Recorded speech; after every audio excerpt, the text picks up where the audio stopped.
Hello, my name is Andrea Garlick, and I'm going to do a brief video all about me on a variety of different topics. So we're going to start with some self-understanding, some information from Chapter 1. My personal beliefs: I believe that success is one of the most important things in life. If you don't try, you can't succeed, and if you fail, you should just try again. I was taught that from really early age, and that's something that I strive to live by and pass on to my children. I took some of the notes from the book on what the homework ideas were, so that's kind of where I'm basing what I'm answering about each chapter.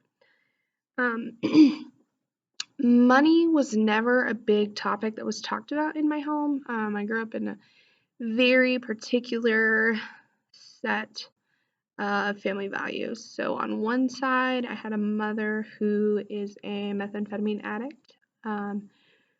Using an active addiction, and then I had a father who went above and beyond to provide whatever he could.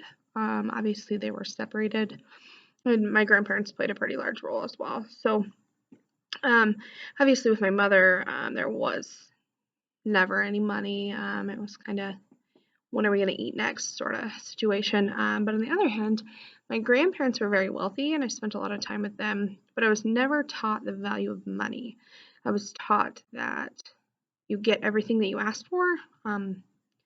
You go clothes shopping every year and you spend $500 to $1,000 without even blinking. So when I became an adult, that was a huge wake-up call for me that life did not necessarily work that way.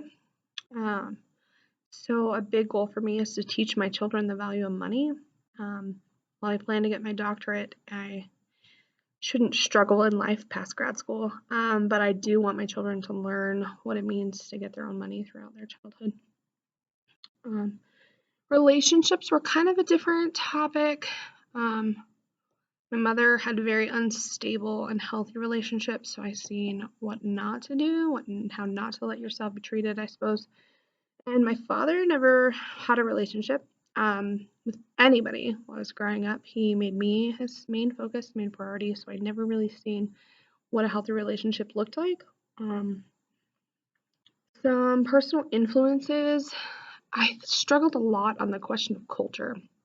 So, what is my culture? If you can easily define that, I envy you. My culture plays a lot into, I'm a white, middle class American woman. I'm college educated, and that's when I kind of fall at a loss for that. I was raised Catholic. I'm very, very religious, though I'm not a practicing Catholic. I actually attend a Wesleyan church. That plays a huge part of my life. And some different influences listed in the chapter that may affect professionalism would probably be ethnic differences, having the difficulty of understanding somebody else's culture while not completely grasping what my own really means. I'm going to move into chapter 2, perspective and theory. I find this prompt very interesting. Select a perspective that you feel fits your theoretical orientation. I don't feel like you could pick one of these theories and say that absolutely this is what fits. You have to use every single one of these theories and combine them in order to effectively look at the public or work with other people. So I chose the top 3 that I feel are most commonly used, but I don't think it's possible to rule out one or the other, saying that one is more correct. It's completely situational, depends. So I chose empowerment. Everything that we learn comes best from experiences rather than an expert teaching us what we should know or how we should feel. We learn best jumping in and doing it, learning on our own. The old saying goes that you have to fail on your own in order to learn from your mistake, and I believe that's absolutely true. Also to succeed on your own in order to see that it's possible. The classroom just shut the light off on me.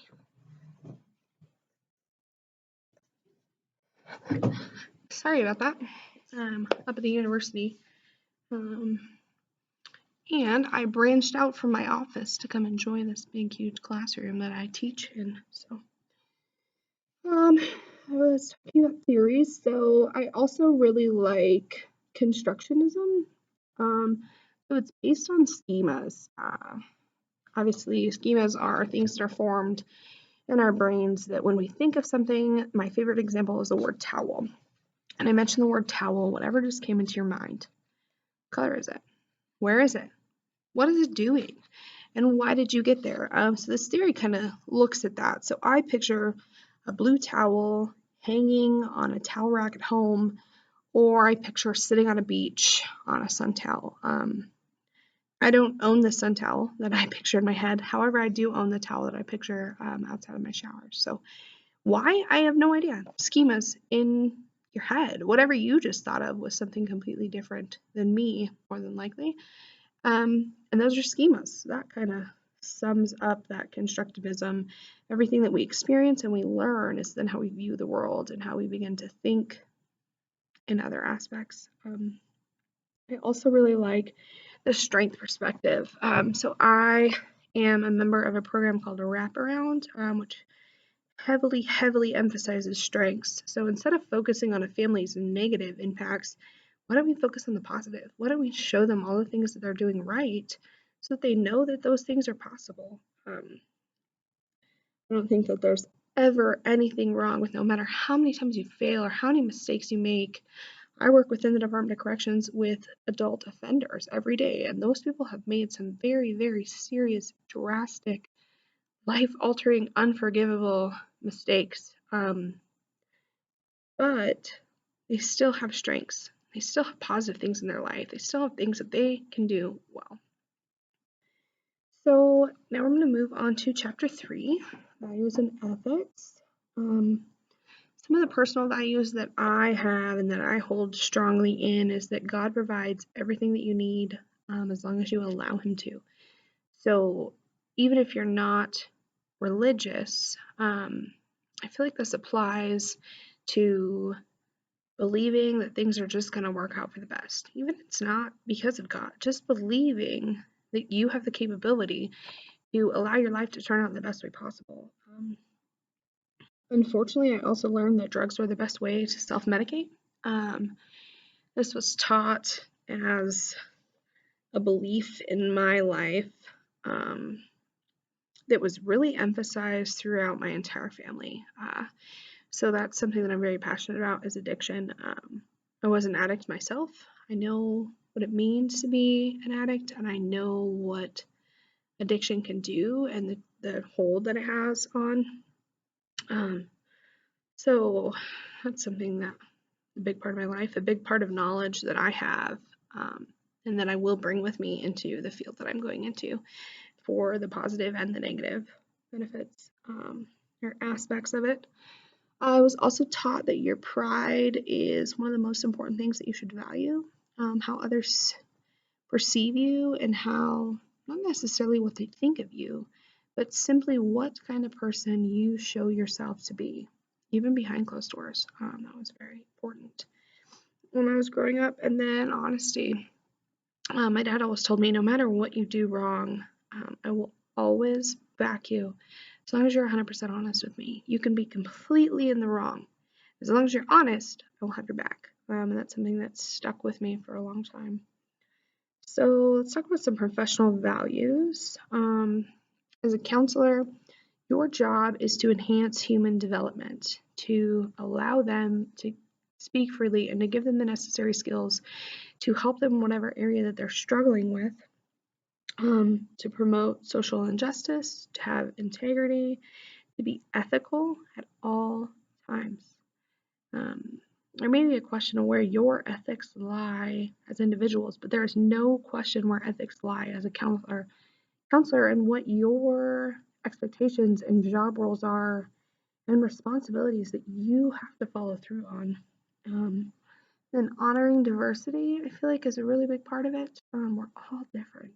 Just because I think differently than you do does not make it wrong. Does not make you wrong. Doesn't make me wrong. It just makes us different. So let's talk about how they could conflict or complement each other. So I kind of touched on my religion. I have to really try to check that belief at the door, which is something that I will have to learn as I go. Um, Not all people are religious, and unless the client brings it up first, I cannot be the one to do so. So I have to think of another way of thinking, or rewording what advice I would give, um, because it could be an issue. Coming to a counselor who is strongly religious and believes that no matter what happens, you can give it away to God and it will be okay, which is what I believe has to be kept personally to myself. If someone else doesn't believe that, it's going to be of no service to them to hear those words come out of my mouth. It's going to be a hindrance. So the ethical standards of my field, I've kind of already talked about. How are you ethical? You follow specific guidelines that outline boundaries. You keep that client relationship prevalent, like the book says. If you have dual relationships, you're opening yourself up for trouble. So those need to be thought about heavily before they are something that are entered into. Making sure that you are the best one to treat this client and that you are not going out of the scope of your ability in order to do so. Do you have the knowledge and the skills to truly help this person? Those are all things that need to be looked at. That takes us into professionalism. I want to talk a little bit about my professional role right now. So I work with inmates on a day-to-day basis. I work closely and individualized with inmates, male offenders, anywhere from 18 to 75. We stress boundaries, boundaries, boundaries. Those are one of the most important things that you can learn within the Department of Corrections. Knowing what your boundaries are and knowing that manipulation is everywhere. These inmates have every day, all day to watch you, to study you. That's what they're doing. They're trying to learn anything they can about you to manipulate you to do what they want you to do.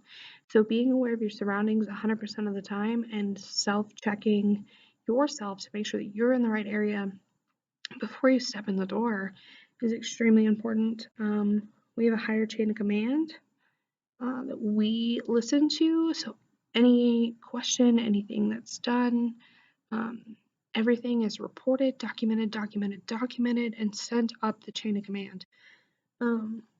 So then that takes us into future. Being a counselor, your job is to protect, listen, empathize, help, and guide. So this, again, involves boundaries. Boundaries are extremely important. And you work largely as a team. There may not be a set, defined, higher chain of command. There will be people that you should feel comfortable turning to, should feel comfortable talking to. And then let's talk a little bit about my goals. So I have a bachelor's in psychology, bachelor's in sociology. I am the head researcher at Black Hills State University. I am also the psychology intern, meaning that I help student teach. I hold a study session for students, and I do academic advising for all psychology majors. Right now, I've applied for a master's in mental health counseling to a variety of colleges all across the country. I've interviewed for 2 of those. I have 2 more of those interviews set up, and there are 5 that I've not heard from yet. So I don't know. Hopefully I start that program this year, get that headed in the right direction. And I plan to get my doctorate in clinical psychology. Those are really important steps to me. Those are things that I know that I'm going to accomplish no matter what. It may not be this year, it may not be next year, but nothing's going to stand in my way. And right now I'm hosting this study session I'm doing, I'm helping teach, doing research. I'm going to go down and present at MPA for my research, which is super awesome.